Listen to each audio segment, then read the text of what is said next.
नमस्कार. आज आपण विदर्भ स्पेशल कच्च्या कैरीचा आमरस बनवतोय. यालाच कैरीचं पन्नं सुद्धा म्हणतात. चला तर मग व्हिडिओला सुरुवात करूयात. तर इथे मी 2 कच्च्या कैऱ्या स्वच्छ धुवून घेतल्या आहे. कैऱ्या अशा कडक घ्यायच्या, नरम कैऱ्या घ्यायच्या नाही. आणि कैरीच्या वरचे हे देठ काढून घेतले आहे. यामध्ये तेल असते त्यामुळे वरचे देठ काढून घ्यायचे. आता कैऱ्या वाफवून घ्यायच्या आहेत.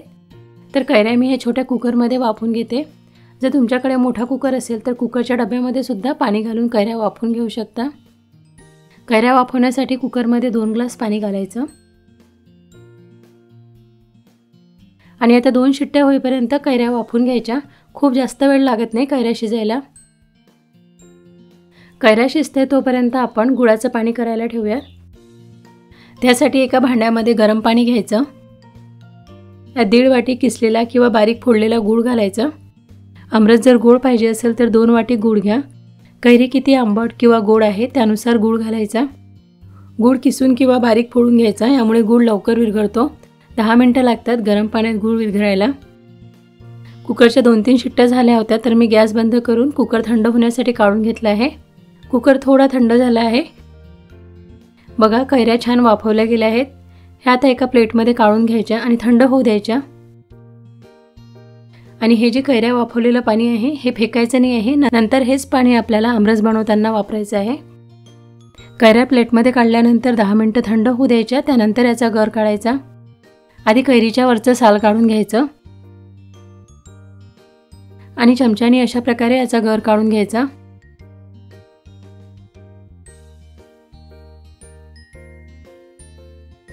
पूर्ण कैरीचा गर काढून घ्यायचा. बियाचा सुद्धा गर काढून घ्यायचा.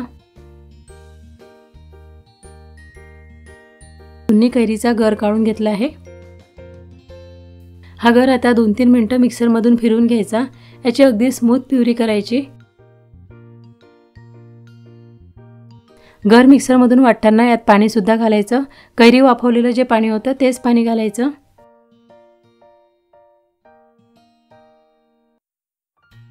बघा अशा प्रकारे अगदी स्मूथ प्युरी करायची. यात काही गुठळ्या राहायला नको.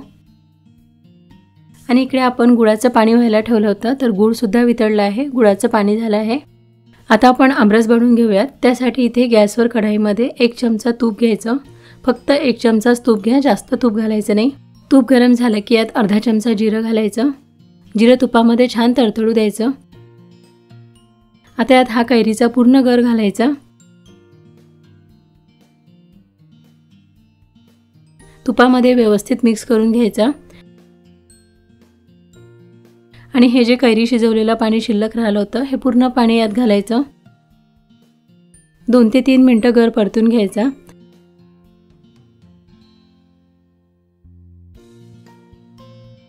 आणि आता यात हे पूर्ण गुळाचं पाणी घालायचं. इथे एक टिप्स लक्षात ठेवायची. हे गुळाचं पाणी नेहमी गाळूनच घालायचं. कारण गुळामध्ये बारीक खडे असतात तर गाळून घेतल्यामुळे ते निघून जातात. गूळ घातल्यानंतर सुद्धा 2-3 मिनिटं आमरस परतून घ्यायचा. हा आमरस आता खूप घट्ट आहे तर यामध्ये गरम पाणी घालायचं. तर यामध्ये मी गरम पाणी घालते. पाणी घातल्यानंतर 10 मिनिटं आमरस चांगला शिजवून घ्यायचा. याला चांगली उकळी येऊ द्यायची. जितक्या चांगल्या प्रकारे तुम्ही आमरस शिजवून घ्याल तेवढाच तो चवीला खूप छान लागतो. त्यामुळे आमरस खूप वेळ शिजवून घ्यायचा. पूर्ण आमरस शिजायला 25 ते 30 मिनिटं लागतात. तर 10 मिनिटं मी आमरस शिजवून घेतला आहे. आधी 10 मिनिटं आमरस शिजवला होता. पाणी घातल्यानंतर 10 मिनिटं आमरस शिजवला आहे. आमरस आता थोडा घट्ट झाला आहे. एवढाच घट्ट आपल्याला करायचा आहे. यापेक्षा खूप घट्ट करायचा नाही आणि खूप पातळ पण नको. आता यामध्ये थोडंसं चिमूटभर मीठ घालायचं. अर्धा चमचा वेलची पूड घालायची. त्यानंतर इथे 10-12 काजू मी बारीक करून घेतले आहे हे घालते. आणि 1 छोटी वाटी सुक्या खोबऱ्याचा किस केला आहे हा सुद्धा घालते. ड्रायफ्रूट्स किंवा खोबरे किस घालणे ऑप्शनल आहे. पण यामुळे आमरस चवीला खूप छान होतो. यामध्ये तुम्ही चारोळी सुद्धा घालू शकता. ड्रायफ्रूट्स घातल्यानंतर सुद्धा 5 मिनिटं आमरस शिजवून घ्यायचा. आमरस आता तयार झाला आहे. याला छान थिकनेस आला आहे. विदर्भामध्ये आम्ही याला आमरस म्हणतो पण बरेच जण याला कैरीचे पन्ने म्हणतात. हा आमरस तुम्ही फ्रीजमध्ये ठेवून ग्लासमध्ये घेऊन बर्फ टाकून सुद्धा पिऊ शकता. थंडगार आमरस प्यायलाही छान लागतो. तर अशा पद्धतीने कच्च्या कैरीचा आमरस बनवून बघा. आणि हा व्हिडिओ तुम्हाला आवडला असेल तर प्लीज लाईक करा, शेअर करा, त्याचसोबत आपल्या चॅनलला सुद्धा सबस्क्राईब करा.